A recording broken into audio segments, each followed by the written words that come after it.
오늘은 많은 한국 교회가 함께 3.1절 기념주일을 지키면서 3.1절의 기독교적인 의의에 대해서 메시지를 선포하리라 여겨집니다.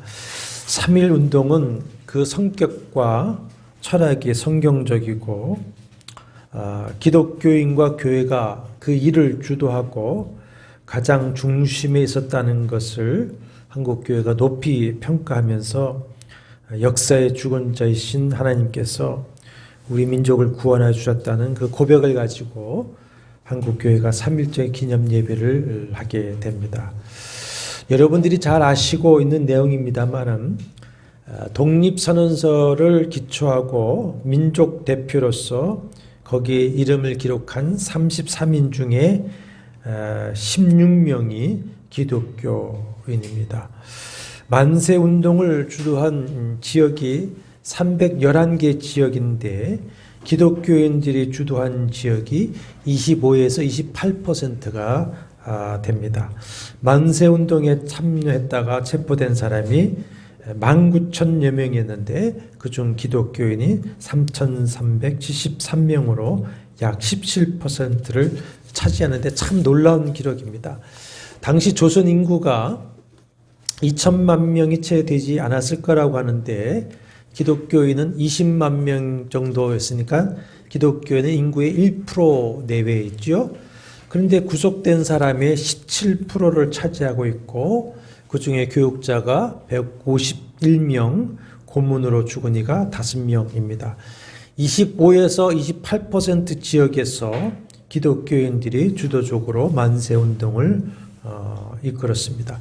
종교시설이나 집회시설 중에서 가장 많이 손상을 입은 것이 기독교이죠. 예배당 47곳이 철저하게 파괴되고 24동이 일부 파괴되고 41동이 손실되었습니다. 수원 제암리교회는 23명의 교인을 가두고 불태워 죽인 곳이죠. 독립선언서를 작성한 분이 최남선 선생인데 독실한 그리스도인입니다. 독립협회를 만들고 독립운동을 이끈 월남 이상재 선생도 독실한 그리스도인인데 만세운동을 주도한 혐의로 이제 일경에 체포되어 고문을 당할 때 이런 질문을 받았습니다. 누가 3.1운동을 시켰느냐? 그때 이상재 선생은 대답하기를 하나님이 시켰다. 이렇게 대답을 합니다. 그러면 3.1운동 본부는 어디에 있느냐 물으니까 하늘에 있다. 이렇게 대답을 했다 합니다. 이와 같이 3.1운동은 기독교 신앙의 발로였죠. 우리의 신앙 고백은 하나님께서 일제에서 해방시켜 민족의 자유, 신앙의 자유를 주셨고 또 1950년 공산주의 침략의 절체절명에서 구원하여 자유민주주의와 교회를 지켜주셨다고 믿습니다. 안타깝게 이제 해방 이후 저 북쪽에는 공산주의가 장악해서 전체주의로 개인의 자유, 양심의 자유를 억압하고 신앙의 자유를 말살해버리는 불행을 당했지만 참 다행인지 감사해야 될 것인지 남쪽에는 개인의 자유, 양심의 자유, 신앙의 자유를 지키고 누릴 수 있는 자유민주주의를 세워주시고 지키도록 도와주셨습니다. 두 주 전에 말씀했듯이 우리의 신앙 양심의 자유, 신앙의 자유를 위해서라도 이 자유민주주의는 수호되어야 되겠죠. 그러므로 3.1절을 맞이해서 오늘 다시 한번 이 자유민주주의를 지키고 우리 기독교의 신앙의 자유를 지키기 위해서 1919년 때처럼 교회와 기독교인들이 하나가 되어서 함께 하나님께 부르짖고 함께 일어나서 나라와 민족을 지키고 교회를 지켜야 할 때라고 여겨집니다. 참 그러나 안타깝고 비통하게도 지금 한국 교회와 기독교인들이 하나 되지 못하고 보수와 진보 또 좌와 우로 갈라져서 서로 정죄하고 보수는 진보를 또 좌는 우를 서로 교인들끼리도 정죄하고 갈등과 상처와 분열을 낳고 있습니다.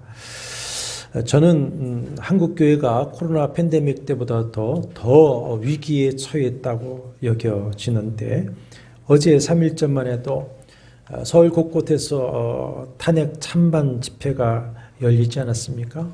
탄핵을 반대하는 집회도 탄핵을 찬성하는 집회에도 다 한국 교회의 교인과 교인들이 나누어 참여해서 목소리를 높였습니다. 사랑하는 여러분, 제가 반복하고 기도하고 말씀하듯이 교회와 성도는 정치 이데올로기에 빠져서는 안 됩니다. 성경주의자가 되어야 됩니다. 말씀에 사로잡혀야 되어야 됩니다. 하나님의 말씀으로 하나 되고 통일이 되어야 합니다. 하나님의 백성이라면 정치관으로 판단하지 말고 말씀으로 판단해야 합니다. 말씀으로 우리의 세계관, 정치관이 형성되어야지 세상의 이데올로기, 세상의 철학, 가치관, 세계관으로 성경을 해석하라고 해서는 안 됩니다. 그래서 우리 한국의 개혁주의에서는 계시 의존 사상이라고 하는 말을 합니다. 철저하게 계시된 말씀에 의해서 우리가 살아가야 되는 것이죠. 세상 나라의 삶도 중요하지만 기독신앙은 궁극적으로 어디를 추구합니까? 하나님 나라를 추구합니다. 하나님 나라 백성으로서 하나님 나라의 법인 하나님 말씀 앞에 우리가 복종하고 하나가 되어야 됩니다.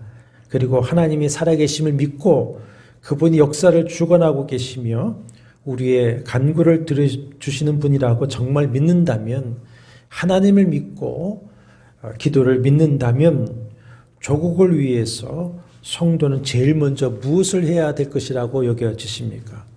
기도입니다. 기도. 부르짖어 간구하는 것이 성도가 조국을 위해서 제일 먼저 해야 할 믿음의 행위라고 저는 믿습니다. 그래서 바라기는 좌파교회, 우파교회, 진보교회, 보수교회 모두가 다 함께 모여서 한번 그 사무엘의 미스바 성회가 있었으면 좋겠습니다.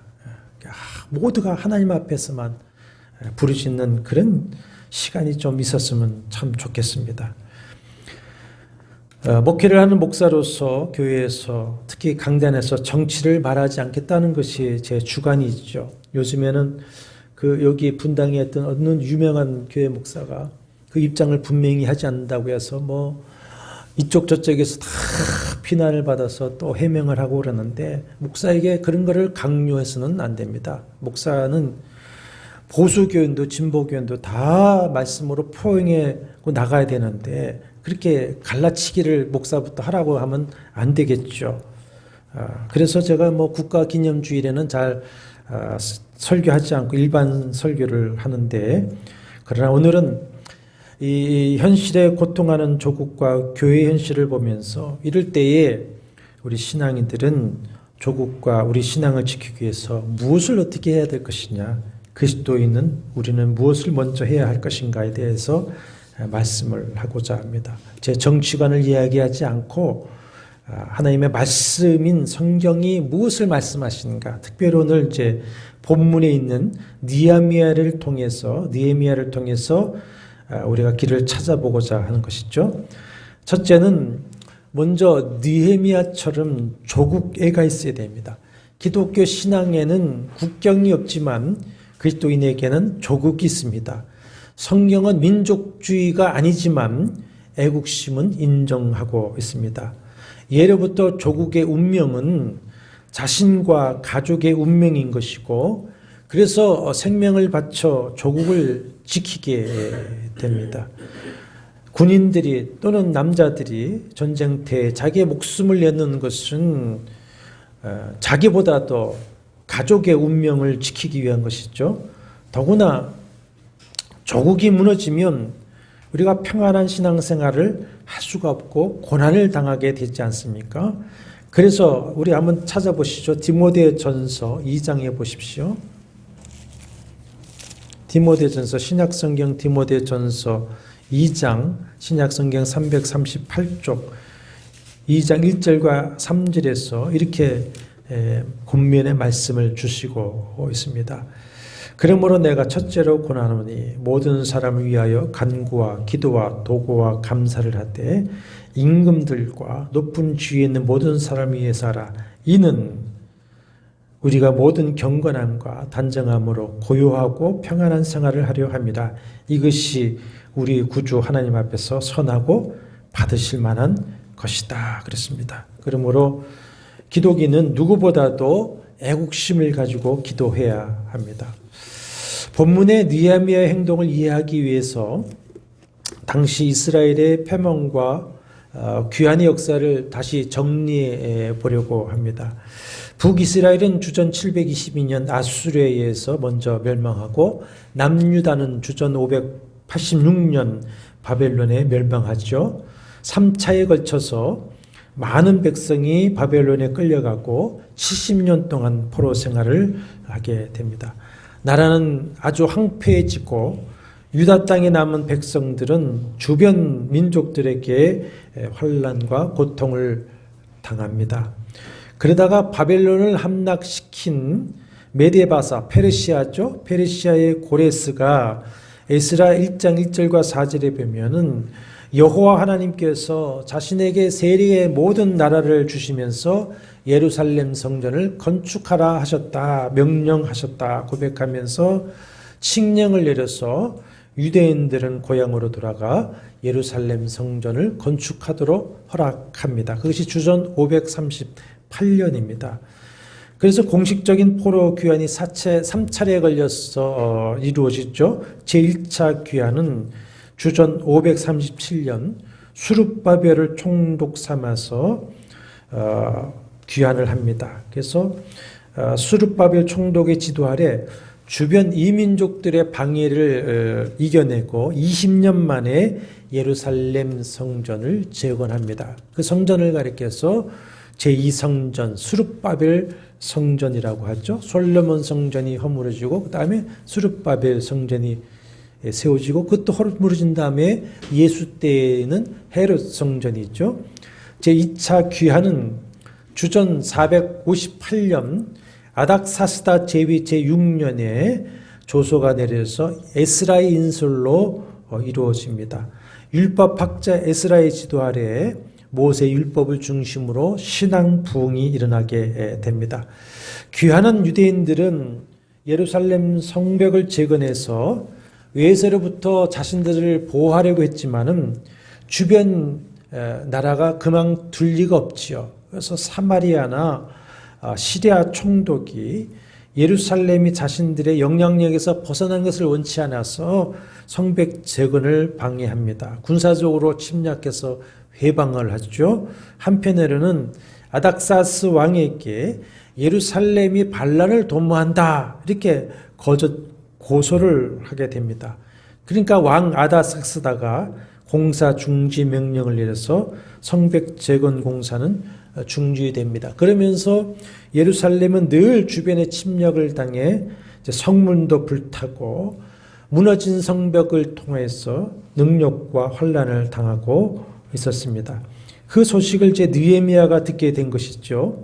느헤미야는 포로 2세대입니다.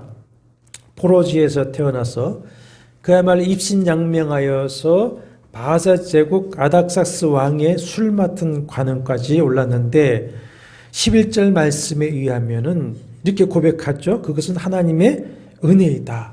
조국이 어려운 이때를 예비하신 것이다. 이렇게 고백을 하게 됩니다.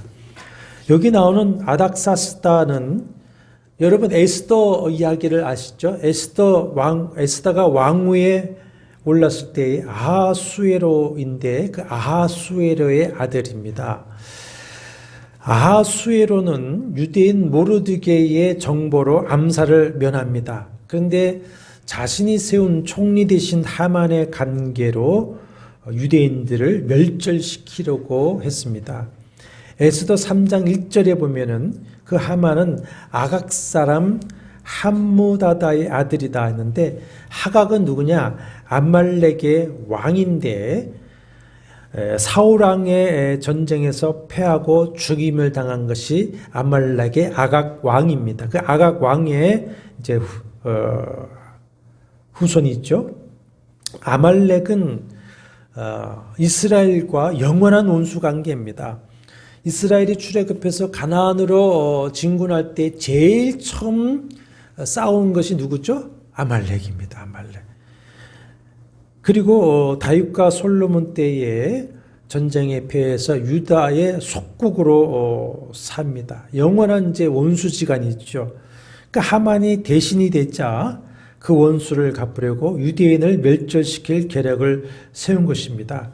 그러나 하나님께서 아하수에로로 하여금 유대인 모르드게를 통해서 자기가 암살을 모면하고 살았던 것을 이제 기억하게 합니다. 그리고 유대인 왕후 에스더의 간척을 받아들여서 하만을 죽이고 유대인을 살게 됩니다. 그러니까 역사적인 순서로 보면은 느헤미야, 우리 최근에 느헤미야 에스더 있는데 에스더가 느헤미야보다 앞선 사건이죠. 그렇기 때문에 아하수에로의 아들 아닥사스다는 유대인에 대한 호의를 가지게 됐습니다. 그래서 이제 포로 귀환 조서를 해서 그의 제위 제6년 주전 458년에 에스라가 제2 포로 귀환을 하게 된 것입니다. 느헤미야는 그 후 1장은 14년이 지난 주전 444년경 아닥사스다 제위 1절에 보면 제20년에 일어난 사건이다 그랬습니다. 그동안 느헤미야는 아닥사스다의 술관원이 되었다. 성경 몇몇 곳에 술관원이 나오죠. 술 맡은 관원. 왕의 모든 식생활을 맡은 환관이라고 하기도 하고 경호실장이라고 하기도 합니다. 고대에는 왕을 암살하고 독살하려는 예가 많지 않습니까? 그러므로 왕의 음식을 관리하는 술 맡은 관은 또 경호실장, 왕의 총애와 신임을 받는 자이고 왕과 함께 은밀한 국사를 논할 수 있는 실세 중에 실세이지 않습니까? 조선시대에도 대전 내시는 정승도 함부로 할 수 없는 실세이지 않습니까? 바로 그런 존재가 되었습니다. 세계 최강 페르시아에서 이런 지위를 얻은 느헤미야는 그야말로 바사인으로서 부귀영화를 누리며 살 수 있는 사람이었습니다. 그러나 그는 하나님을 경유하는 신앙을 가졌고 자신이 유대인이라는 것을 숨기지 아니했고 조국과 민족을 늘 걱정을 했습니다. 마침 예루살렘으로부터 자신의 형제 하난이라고 했는데 친형제인지 친척인지 동족인지 다 그 단어 하나 가지고 다 때를 따라 쓰기 때문에 하여튼 형제라고 하십시다.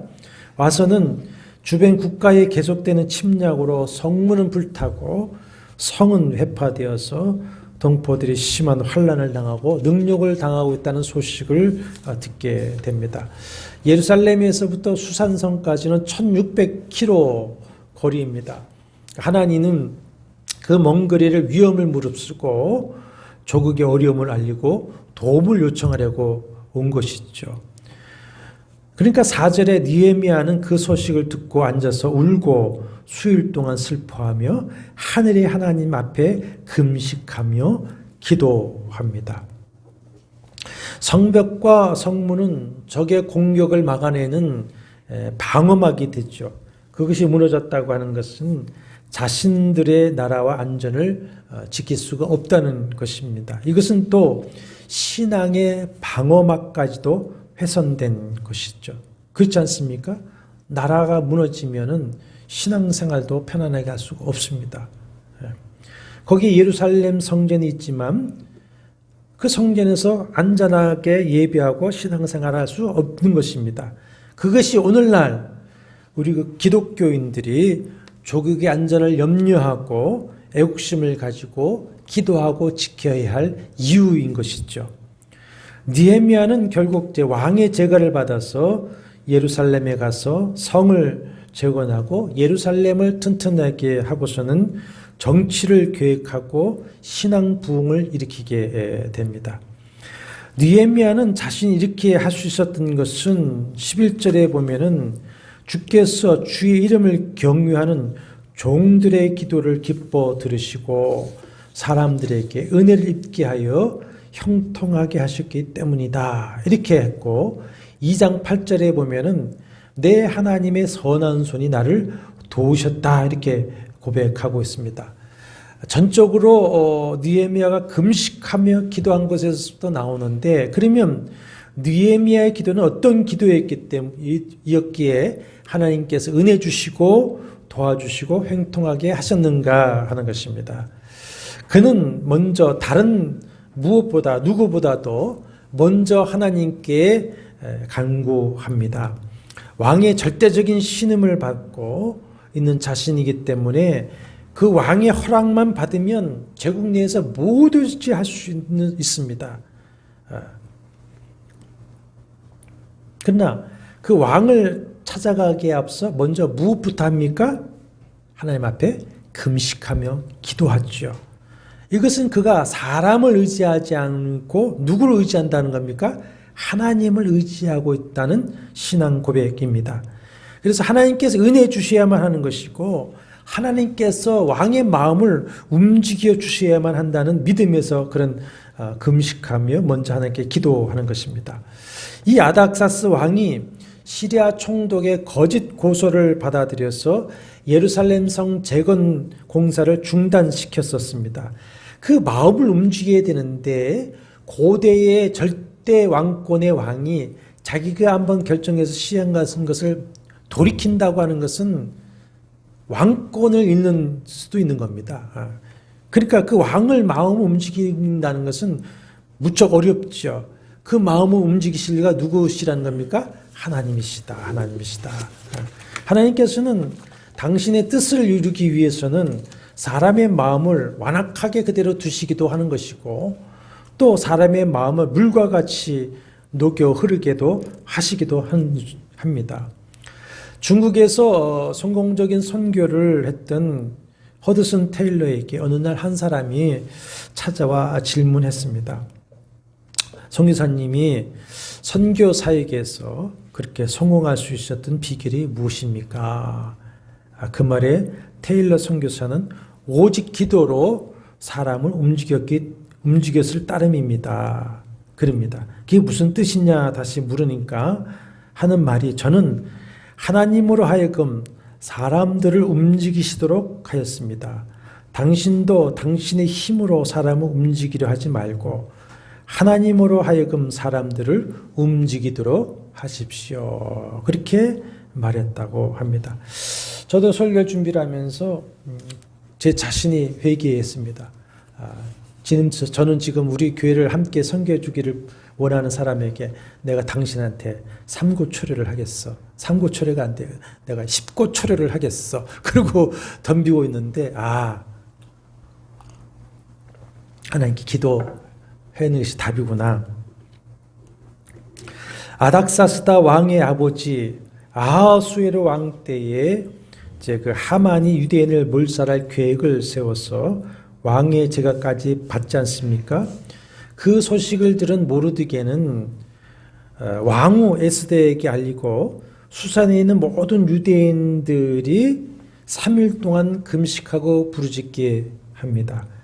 그리고 에스더는 죽으면 죽으리라. 왕에게 나가고 왕의 마음을 돌이켜서 유대 백성을 살지 않습니까? 바로 느헤미야는 그 믿음을 가지고 금식하며 기도하는 것이죠. 사무엘상 7장에도 보면은 계속된 블레셋의 침략으로 살 수가 없습니다. 그때의 사무엘 선지자가 무엇을 합니까? 미스바 광야에 온 백성을 모으고서 우상을 다 제거하고 진심으로 우리가 하나님께 돌아가자. 그러면서 하루 종일 뭐 합니까? 우리가 여호와께 범죄했습니다. 그렇게 금식하고 기도합니다. 그 소식을 들은 블레셋이 쳐들어왔지만 하나님께서 큰 유대를 발해서 어지럽게 하시고 대승을 하게 하셔서 블레셋의 속박에서 벗어나게 하시죠. 우리 민족도 마찬가지입니다. 일제강점기에 이 땅의 성도들이 부르짖는 기도를 들으시고 민족을 해방시켜 주셨다고 믿습니다. 6.25 남침을 당해서 며칠 만에 낙동강 전선만 남은 절체절명의 상황에서 성도들이 부르짖을 때에 이승만 대통령이 온 성도들을 금식하며 부르짖어달라 했을 때에 어떤 일이 납니까? 유엔군이 참전하지 않습니까? 그래서 조국이 살게 됩니다. 우리 개인의 삶의 문제이든지 또 조국의 어려운 현실 앞에서 우리가 먼저 해야 될 것 함께 한 마음으로 부르짖어 기도해야 할 줄 믿습니다. 느헤미야는 그냥 상한 마음으로 금식하며 기도한 것이 아니죠. 회개하며 기도합니다. 하나님이 어떤 분이신가를 정확히 알고 기도합니다. 그러면서 하나님의 약속의 말씀을 붙들고 기도하죠. 그리고 기도한 대로 자신을 헌신합니다. 느헤미야는 포로 2세대입니다. 그러므로 조국의 멸망과 현재의 예루살렘의 고통은 엄밀하게 따지면 자기의 죄가 됩니까? 안 됩니까? 아니죠.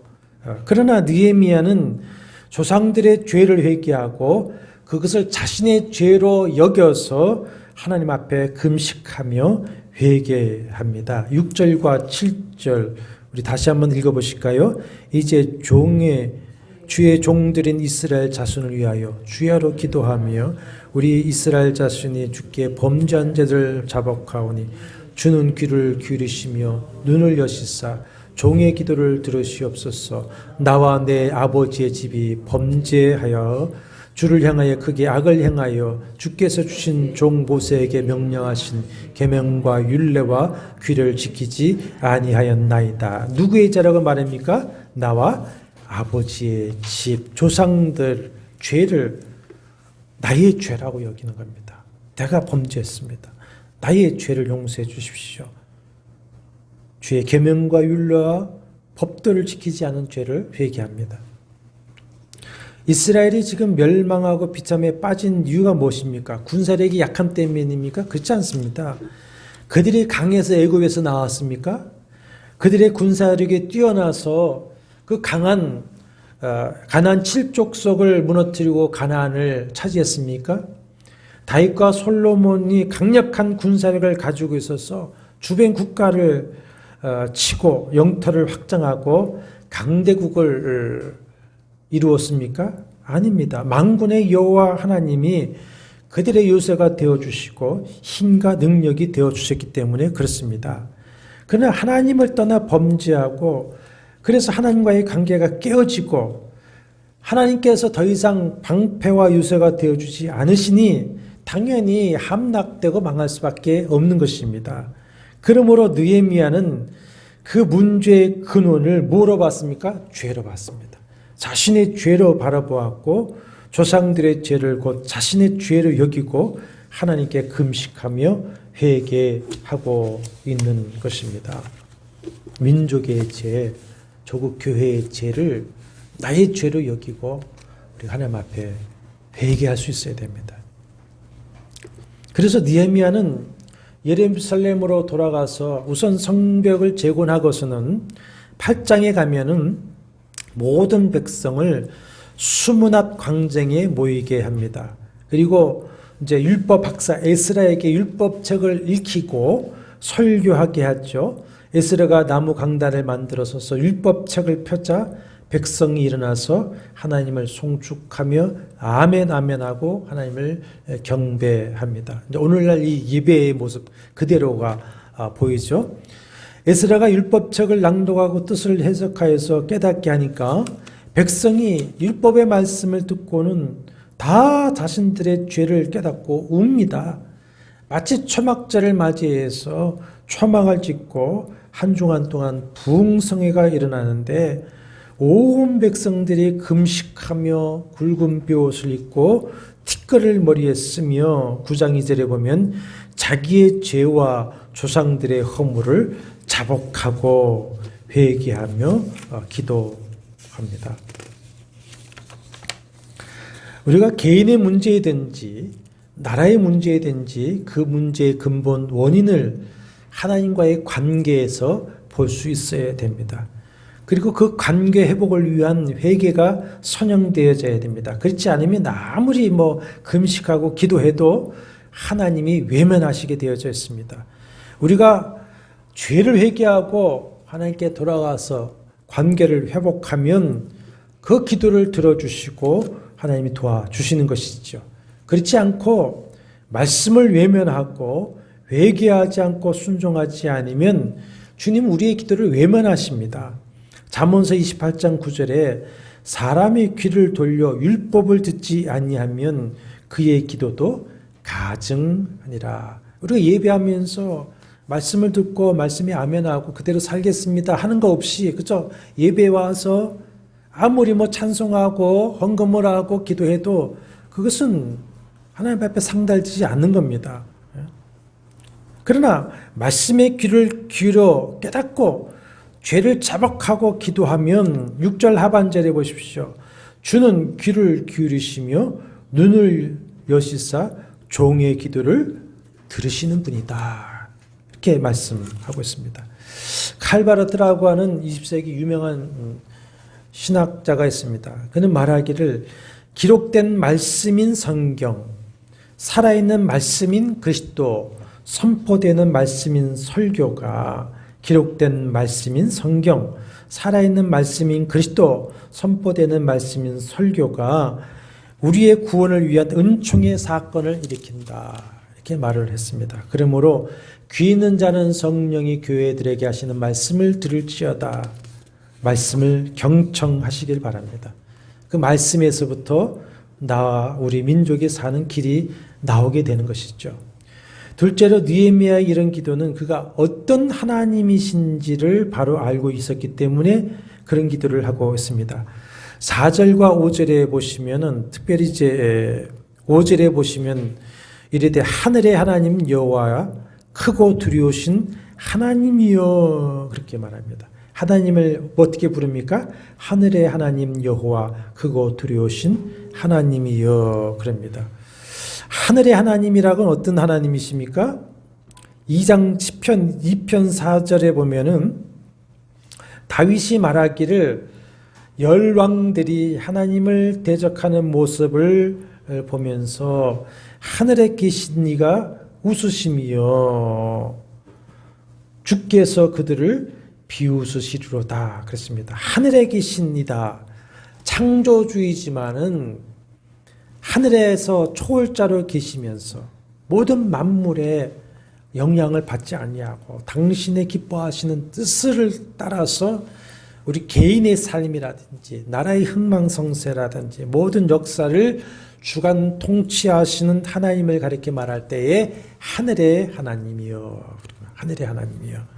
그러니까 지금 세상을 대제국 페르시아의 아닥삭스 왕이 다스리는 것 같지만 실상은 누가 다스리고 계시다는 겁니까? 하늘의 하나님, 하늘의 하나님.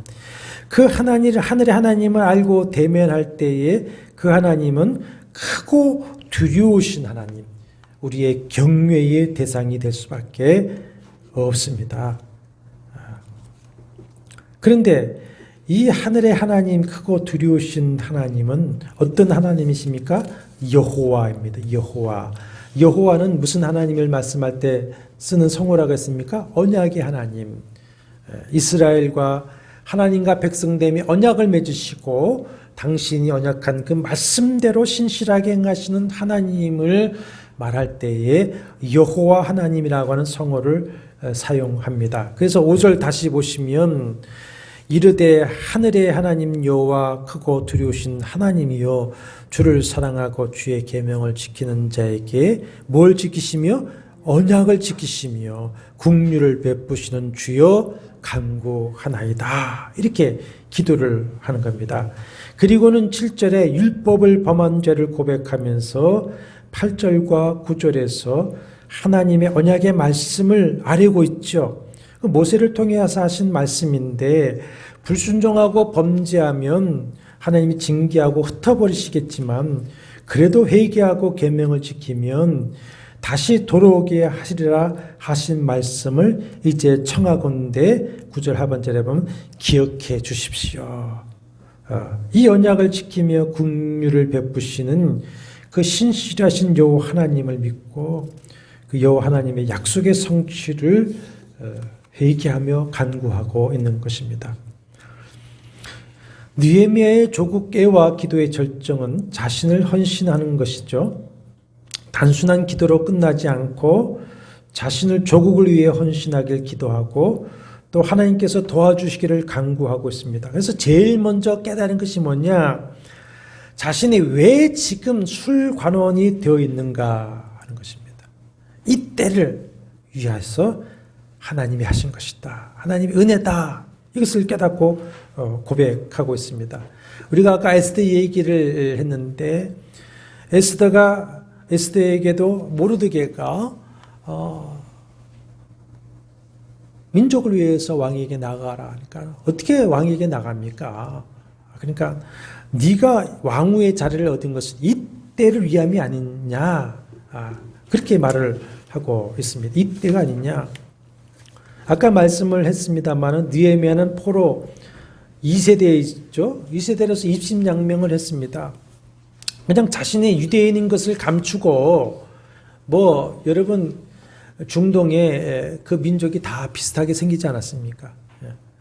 유대인을 감추고 그냥 살면 부귀 영화를 누릴 수가 있습니다. 오늘날의 그 이스라엘 사람들은 다 혼혈이 있죠. 혼혈이 되어서 백인의 모습을 많이 나타나는데 유대인들은 그쪽 아랍 민족입니다. 그러니까 모습이 비슷합니다. 그 당시. 그러니까 내가 유대인이라고 하는 것을 감추면 감춰지는 거예요. 비슷한 모양이니까. 그냥 살면 부경회를 누릴 수가 있었습니다. 그러나 그는 조국과 민족을 위해서 자기를 헌신하기로 작정을 했죠. 그리고는 하나님께서 지금을 위해 이 자리에 있게 하셨다고 하나님의 그 섭리를 깨달아 인정하고서는 왕의 은혜를 입기를 기도합니다. 그리고 내가 무엇을 어떻게 해야 할 것인지를 주님께 구하죠. 그렇게 기도할 때에 2장 12절을 보십시오. 내 하나님께서 예루살렘을 위해 무엇을 할 것인지 내 마음에 주신 것을 내가 아무에게도 말하지 아니했다. 은혜를 이때 그 나를 술관원이 되게 하셨다. 내가 조국을 위해서 헌신하겠습니다. 그 무엇을 하겠습니까? 왕에게 은혜를 입기를 원합니다. 내가 무엇을 해야 되겠습니까? 라고 했을 때에 하나님께서 예루살렘 위해서 무엇을 할 것인지 마음에 주셨어요. 그 주신 마음을 붙들고 기도합니다. 기도하기를 지내기를 4개월 후에 드디어 기회가 주어지죠. 2장 1절 이하에 보면은 왕에게 포도주를 내어주었는데 음식을 내어주었는데 왕이 그의 얼굴에 수심이 가득한 것을 보고 이유를 묻습니다. 여러분 절대 황제가 자기 신하의 안색을 보고 너 무슨 수심이 있느냐 묻겠습니까? 그만큼 신뢰와 사랑을 보이는 것이죠. 내가 무엇을 원하느냐고 물을 때에 2장 4절에 보면 잠시 하늘의 하나님께 묵도하고 예루살렘의 현황을 보고하고 자신을 보내주셔서 예루살렘을 제거하고 돌아올 수 있도록 제가를 구합니다. 앞서 얘기했듯이 예루살렘 성벽 중지 명령을 내렸던 것이 바로 이 아닥사스 왕입니다. 왕이 스스로 내린 조서를 바꾸는 일은 쉽지 않죠. 더군다나 예루살렘 성벽정을 중지시킨 이유가 반란에 대한 위험 때문이었습니다. 그러나 느헤미야는 이미 왕이 자신의 생명을 위탁할 만큼 신임과 사랑을 얻고 있었어요. 또 하나님이 왕의 마음을 움직이셨어요. 자, 여기에 또 답이 있습니다. 우리 교회와 기독교인들이 이 조국 백성들의 마음을 움직이기 위해서는 두 가지가 필요한 것이죠. 기도하는 것이 필요하고 우리가 그들에게 신임과 사랑을 얻는 겁니다. 무엇을 통해서? 소금과 빛의 삶을 통해서 그렇습니다. 그렇게 하니까 왕이 이제 군사도 데리고 가라, 모든 필요한 제목도 다 해라. 그것에 대해서 2장 8절에서는 내 하나님의 선한 손이 나를 도우심으로 왕이 허락했다. 내가 잘나서 그렇게 했다고 말하지 않습니다. 하나님이 도우셨다. 아멘이십니까? 우리가 나라 민족을 살리는 길이 여기 있습니다. 느헤미야는 예루살렘을 살릴 길을 찾았죠. 왜 그렇습니까? 예루살렘에 뭐가 있습니까? 하나님을 섬기는 성전이 있고 하나님의 백성들이 살고 있는 하나님의 나라가 거기이기 때문에 그렇습니다. 그래서 느헤미야는 부귀영화와 안락함을 버리고 하나님의 나라의 그 재건과 회복과 부흥을 위해서 자신을 헌신을 한 것입니다. 말씀을 마치려고 합니다.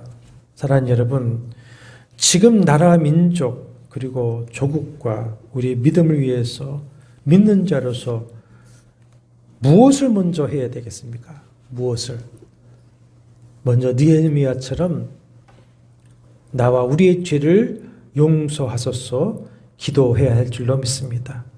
이 기도를 주님이 기뻐하시고 귀를 기울여 들으실 것입니다. 그러다 보면은 내가 조국을 위해서 교회를 위해서 무엇을 할 것인지 마음에 하나님이 주실 것입니다. 그리고 하나님께서 때를 주관하실 것입니다.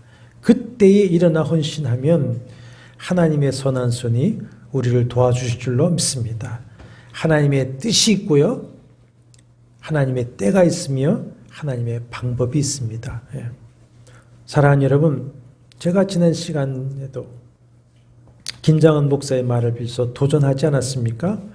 정말 하나님을 믿으십니까? 기도를 믿으십니까? 그렇다면 지금은 하나님께 기도하십시다. 사람에게 소리치지 말고 하나님께 부르짖으십시다. 내가 지향하는 나라가 아니라 하나님의 뜻이 이루어지는 나라, 하나님의 공의와 정의가 세워지는 하나님의 나라, 그리스도의 나라가 이루어지기를 함께 그리스도인은 기도해야 할 것입니다. 이것이 진정 믿는 자가 조국을 위해서 지금 해야 할 최우선의 일이라고 저는 믿습니다. 그러므로 진실로 우리가 하늘에 계신 하나님 여호와를 믿고 함께 기도하는 시간을 가졌으면 좋겠습니다. 이 시간 말씀 붙들고 하늘의 하나님 여호와여, 크고 두려우신 하나님이여, 나의 죄 우리의 죄를 용서하시고 이 땅에 긍휼을 베풀어 주옵소서. 한번 진실 어린 마음으로 기도하는 시간을 가졌으면 좋겠습니다. 여호와는 내게 복을 주시고 너를 지키시기를 원하며 여호와는 그 얼굴을 내게 비추사 은혜 베푸시기를 원하며 여호와는 그 얼굴을 내게로 향하여 드사 평강 주시기를 원하노라.